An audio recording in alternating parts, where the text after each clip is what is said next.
Un cordial saludo con todos, bienvenidos. Gracias por este espacio que nos da el honor de tenerle como invitado Pablo Lucio Paredes. Es el director del Instituto de Investigaciones Económicas, el director en la Universidad de San Francisco de Quito, todo lo que tiene que ver con el área económica. Así que bueno, es un gusto, Pablo Lucio, no hace mayor falta la presentación. Yo creo que casi todo el Ecuador te conoce por tu brillante trayectoria. Muchas Bueno, gracias. gracias, Pablo Lucio. Mira, muchas gracias por la entrevista y yo creo que el tema del momento es obviamente una definición que en ninguna parte del mundo es fácil, que es este tema entre salud y economía. ¿A qué privilegiamos, la salud o la economía? Y obviamente hay que de una manera u otra privilegiar ambas cosas. Eh, la salud de la gente es fundamental, no podemos permitir que muera gente o que muera demasiada gente, porque de hecho, desgraciadamente, está falleciendo gente en el Ecuador y en el mundo. En el mundo ya creo que vamos camino a las 80.000 personas, si no me equivoco, algo así. Casi En 100 el mil, Ecuador sí. ya hemos superado los 100. Entonces, obviamente hay que preocuparse del tema de la salud, pero hay que ocuparse también de la economía, puesto que la gente, su vida diaria es la economía, su trabajo, su ingreso, su posibilidad de dar alimentación a sus hijos, etcétera, etcétera. Y realmente la única manera de enfrentar los dos temas es ser absolutamente estrictos en el tema del aislamiento para poder pasar lo más rápido posible a la siguiente fase, que es empezar otra vez, aunque sea despacio, lentamente, poco a poco, empezar a pasar a la siguiente fase, que es que podamos empezar a salir del aislamiento. No hay otra manera. Entonces hay que hacer lo uno bien hecho para poder pasar a la segunda fase. Y obviamente en la segunda fase, que es empezar a movilizarnos, que el gobierno haya adquirido medicamentos, que haya adquirido respiradores, que tenga suficientes tests para saber en qué momento la gente está más enferma o menos enferma, poder aislar y tratar a los que están más enfermos. Es decir, ese es el tema fundamental, que el aislamiento funcione lo mejor posible para poder pasar a la siguiente fase. Eso es lo indispensable en este momento. Gracias, Pablo Lucio. Sí, valiosas palabras, muy directo, eso me agrada mucho. Voy a colocar un gráfico, voy a compartir la pantalla para que me digas qué te parece este tema, que es básicamente la estadística, según Banco Mundial, del número de médicos por país, ¿no? Y aquí tenemos el caso de Ecuador. Entonces, específicamente en el caso de Ecuador, está por debajo de la media de Latinoamérica y el Caribe. Aquí, mira, médicos por Sí, mil sí, sí, está personas. interesante el gráfico, muy interesante, sí. Sí, estamos en 1.65, la media en América Latina y el Caribe es 2.07. Obviamente estamos debajo, ¿no? Y con respecto al tema que mencionas también, todo lo que tiene que ver con insumos médicos, con toda la infraestructura en sí, humana, tecnológica, tener a disposición los reactivos, porque se está viendo que existe aparentemente un déficit de reactivos para poder detectar tempranamente la enfermedad, entre muchos otros temas. Entonces, respecto al gasto público en salud, y Ahí también nos haciendo, claro, por ejemplo, en el caso de Estados Unidos tienen 2.5 más o menos, en Uruguay casi 4, es interesante, en Argentina 3.5. Bueno, solo Sí, por poner mira, algunos ejemplos. el gráfico, el gráfico tuyo es muy interesante, y sin ser especialista en el tema de salud pública, pero de lo que uno lee, lo importante es en esta primera fase, como te decía antes, pasar a la segunda fase lo mejor equipados posible, porque nadie puede pensar que solo con el aislamiento ya cuando nos volvamos a encontrar ya no hay problema. No, el problema sigue. Lo que pasa es que sigue en una dimensión más manejable. Entonces hay que aprovechar este tiempo para que haya camas de hospital, algunas provisionales. Ustedes, todos vimos en la China cómo en 14 días construyeron un hospital. Entonces tenemos que ampliar la capacidad de atender a la gente. Tenemos que tener respiradores, tenemos que tener los médicos y las enfermeras disponibles, tenemos que tener, como decíamos, las pruebas, porque si uno ve el mejor modelo del mundo, aparentemente es el de Corea, Corea del Sur, que lo que ha hecho es básicamente masificar las pruebas a la gente para saber en todo momento quién tiene y quién no está infectado, y el que tiene algún tipo de infección, controlarlo, cuidarlo y ver qué personas han estado en contacto con esa persona para sí mismo, las demás personas, ponerles bajo control, a ver si, y hacerles pruebas todo el tiempo para saber si se han contagiado o no se han contagiado. Es decir, lo que hay que pensar es que la etapa 1 es aislamiento, la etapa 2 es poco a poco empezar a encontrarnos otra vez, pero tener los medios para controlar los contagios que inevitablemente se dan en la fase 2 también. Yo creo que ese es el esquema fundamental. Ahora, si hablamos a nivel de la economía en su conjunto, ya no del tema de salud,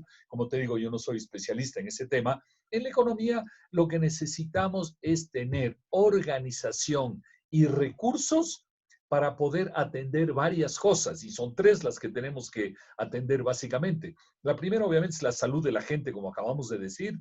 Segundo, la vida económica de las personas de más bajos recursos que muy probablemente tenían trabajos que hoy han perdido o que no pueden salir a la calle a vender sus productos o una serie de cosas.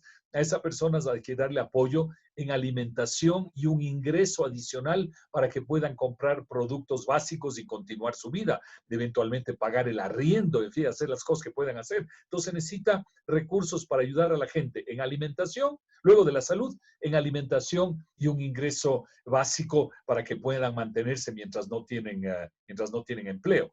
Y lo tercero que hay que hacer es ayudar a las empresas, sobre todo a las empresas más vulnerables, para que no quiebren.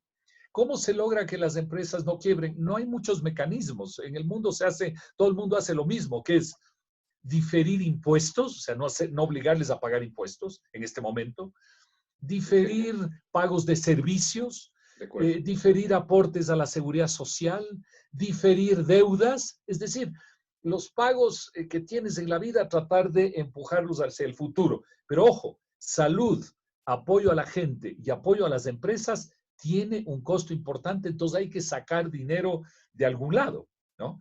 Entonces, y además la economía ecuatoriana ya venía con problemas antes, entonces es un problema adicional a los problemas que ya teníamos antes, ¿no? Y entonces cuando uno tiene problemas en la vida, solo tiene dos o tres maneras de enfrentarlo. Una manera es coger ahorros que tenía anteriormente, pero resulta que el Ecuador durante 10 años no ahorró nada, entonces no tenemos ahorros para atender esta emergencia. La segunda manera en que uno pasa una emergencia es endeudándose. Pero resulta que el Ecuador ha perdido la capacidad de endeudarse porque nos endeudamos demasiado en los últimos 10 años. Entonces, esas dos cosas, ahorro y deuda, que son fundamentales y la están haciendo otros países, el Ecuador no dispone. Entonces, ¿de qué dispone el Ecuador? Solo tenemos dos mecanismos a la disposición nuestra. Dos mecanismos válidos, pero hay que estar conscientes que solo nos quedan esos dos. Uno es el redireccionar recursos hacia esas necesidades que acabamos de mencionar, es decir, salud, personas y empresas vulnerables. ¿De dónde? Entonces hay redireccionamiento, es decir, el gobierno tiene que decir, tales cosas que yo iba a hacer, no las voy a hacer, es decir, voy a bajar el gasto público para coger ese dinero y darle a esas necesidades fundamentales. Luego, redireccionar quiere decir, yo creo que es absolutamente justo, cobrar un impuesto especial a la gente que más tiene para coger eso y redireccionar hacia esta necesidad fundamental. Entonces, la primera cosa que tenemos que hacer es redireccionar recursos hacia esas necesidades. Y lo segundo que necesitamos es un apoyo internacional fuerte que debe venir de la comunidad internacional, probablemente los Estados Unidos, la China, el Fondo Monetario, recibir apoyo internacional. Esos son los dos caminos que tiene el Ecuador.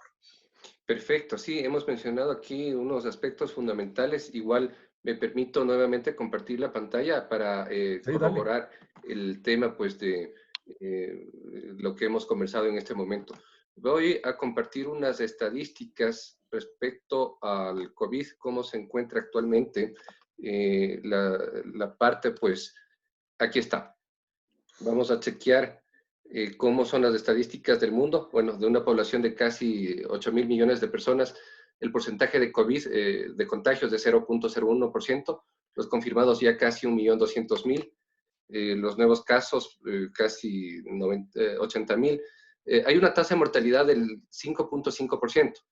Bueno, en Italia y en España estos indicadores se dispararon. Vemos que el porcentaje de población con COVID es 0.21 y 0.28 respectivamente, Italia y España, y la tasa de mortalidad es 12.3 y 9.5, es altísima, ¿sí? En el caso de Ecuador vemos que estamos con un porcentaje de COVID de la población, el 0.02%, estamos sobre la media mundial, estamos con una tasa de mortalidad actualmente, es la más alta en Latinoamérica, y eso llama la atención, 5%. Hoy en noticias también me enteré, viendo uno de los diarios de mayor circulación del país, que casi la mitad de los contagiados corresponden a personas que están en el sector de la salud, y eso obviamente también refleja tal vez una falta de previsión en el sistema de salud.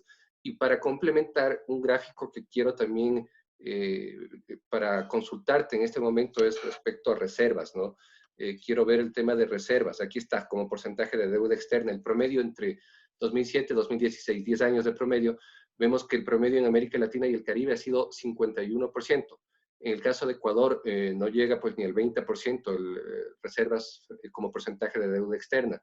Y veía que el caso de Perú, claro, es casi una relación 1-1 y que esto les va a permitir manejar de mejor manera esta crisis, esta pandemia, para poder afrontar sus gastos de salud y obviamente pues tratar de mitigar un poco los impactos en la economía. Con este preámbulo yo te hago unas preguntas específicas en 3 sectores de la economía. El sector real, que ya lo has contestado, que es tratar de diferir los pagos, tanto en el sector público como el sector privado también, que reciban estos beneficios, y las familias, las personas, que sus deudas un poco se aplacen. Segundo, también quisiera ver tu opinión respecto al sector externo de la economía. Y tercero, respecto al sector monetario y financiero y finanzas públicas, un poco hablar sobre la necesidad o no de una reingeniería integral de deuda pública con nuestros principales acreedores. Adelante.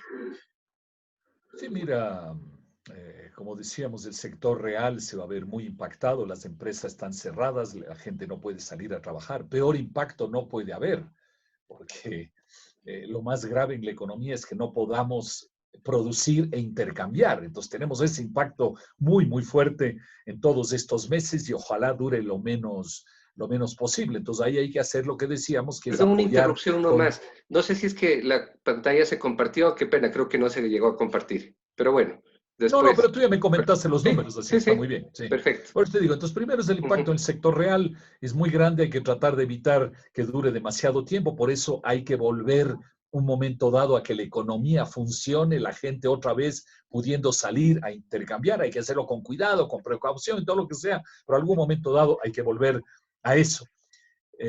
Segundo, tú decías del sector externo, está muy claro que el precio del petróleo está bajísimo, que hay problemas en el sector floricultor, en el sector turismo, en el sector de inversión hacia el Ecuador, en el sector de deuda, en el sector de remesas, etcétera, etcétera. Es decir, hay un impacto muy grande que probablemente si uno hace sumas y restas debe estar del orden de los 6.000, 7.000 millones de dólares. Claro, Sí, de los 6.000, 7.000 millones de dólares. Y como tú bien dices y muestras en el gráfico, el Ecuador sí. es un país que tiene unas reservas bajísimas, de tal manera que no hemos ahorrado en el pasado para poder atender las necesidades de hoy. Desgraciadamente, ya no vamos a volver sobre eso en este momento, pero tantas veces se dijo que había que ahorrar para el futuro y tantas veces en el gobierno se dijo que esos fonditos no servían, que no servían para nada. Ahora estamos viendo para Son qué muy sirven necesarios. los fondos y como tú ves ahí, muestras ahí con mucha Sí, claridad, hay países como el Perú o Bolivia que tienen ahorros muy, muy importantes justamente para atender estos problemas. de acuerdo. Entonces decíamos, el sector externo tendrá un impacto de 7, 8 mil millones de dólares y luego hay el sector fiscal que pierde ingresos petroleros, que pierde ingresos por impuestos, que pierde financiamiento externo, que tiene que atender las necesidades de salud, las necesidades de las personas, las necesidades de las empresas, difiriendo deudas, etcétera, etcétera, que ya hemos comentado. Entonces también el sector fiscal tiene un impacto muy, muy grande, ¿no?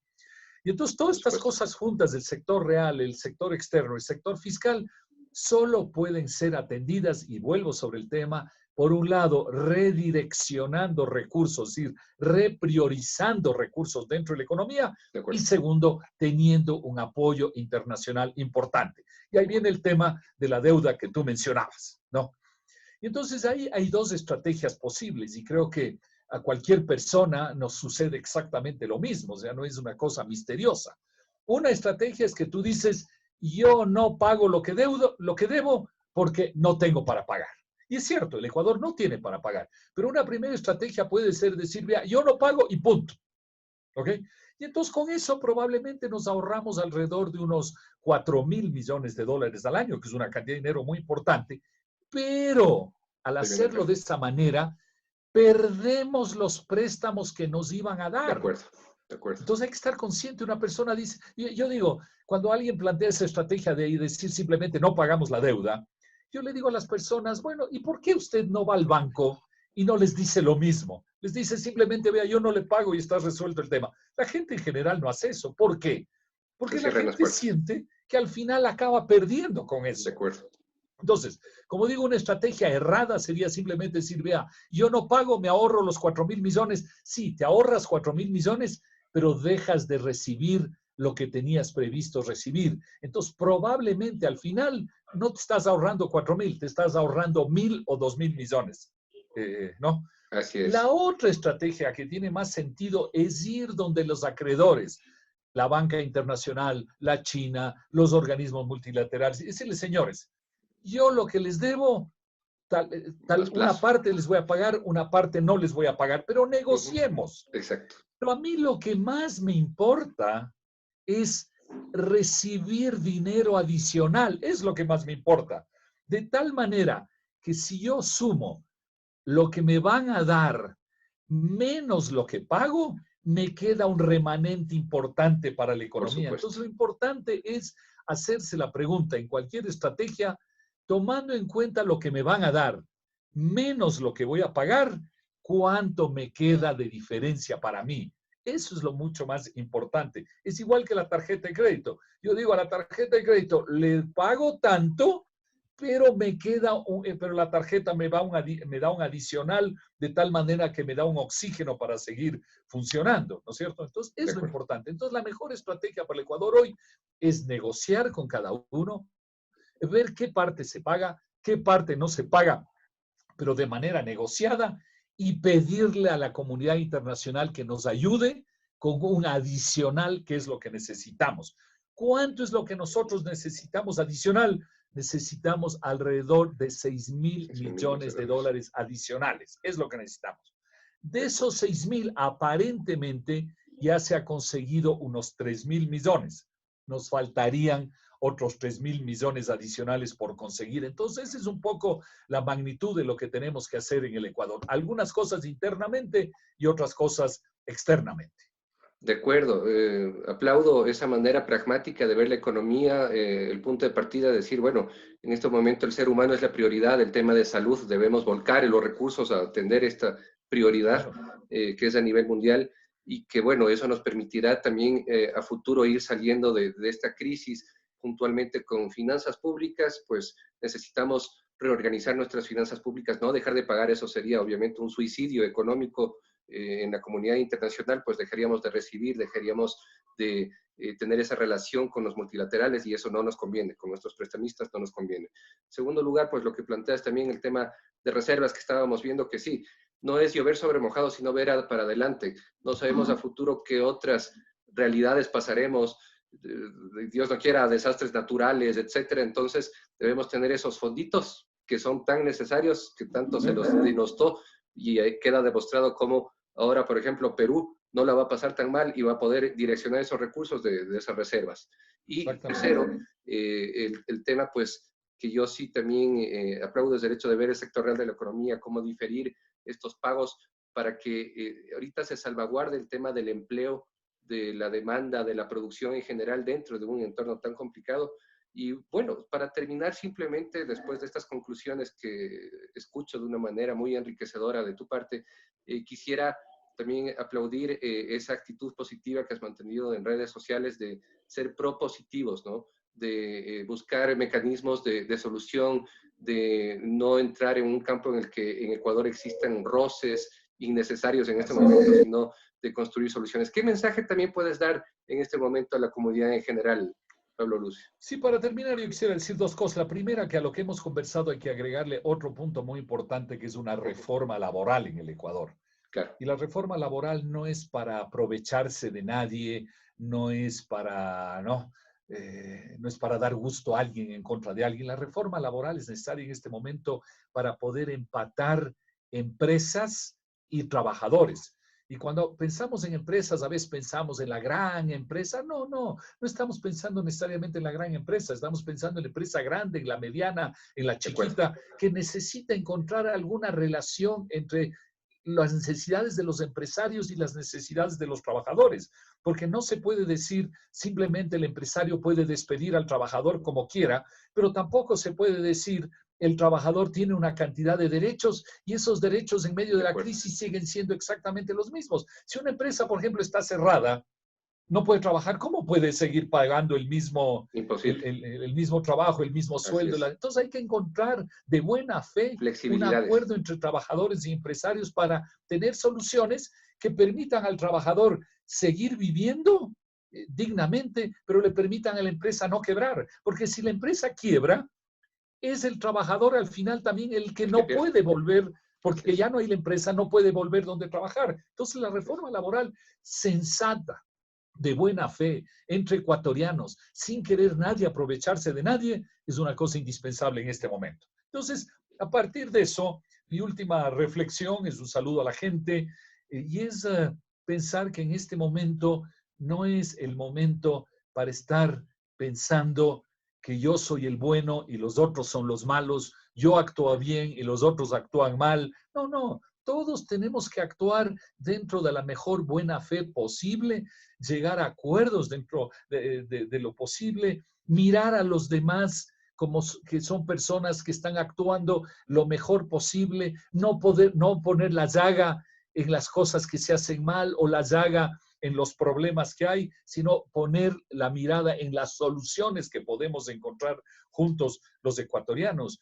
No es aceptable lo que uno ve mucho en diversos comentarios y cosas. Bueno, tal vez por suerte no se ve mucho, se ve poco, pero ese poco no es correcto. Que la gente dice, te ofrezco tal cosa, y uno dice, no, eso, yo no quiero saber de eso, eso está mal. Apoyemos a la ciudad tal, no, a esta ciudad yo no le quiero apoyar porque ellos han hecho las cosas bien o mal. No, esta no es la hora de estarnos mirando los ecuatorianos en nuestros problemas y nuestros defectos, es mirarnos en las soluciones que podemos compartir. Eso es lo fundamental, me parece a mí, en este momento como ecuatorianos para poder juntos salir adelante, porque de esto no se sale cada uno por su lado. De esto se sale tomando decisiones juntos positivas, ¿no? Entonces yo creo que ese es el camino que tenemos que ver y poco a poco ir juntos viendo cómo vamos caminando para volver a la vida normal, a la vida social normal, a la vida económica normal. De acuerdo, una empatía, una sensatez entre los diferentes niveles de gobierno, entre los ciudadanos y una responsabilidad además. Todos tenemos una responsabilidad. Así es, me quedo muy satisfecho con esas palabras y bueno, un gusto. Pablo, te agradezco por estos minutos tan valiosos. Siempre que uno puede ser pequeño, aunque sea pequeñito, en una dimensión muy pequeña, ser útil a los demás, hay que hacerlo. Y claro que sí, así lo has hecho a través de la academia y bueno, te felicito. Gracias, Pablo. Gracias. Un fuerte abrazo. A todos un abrazo. Gracias.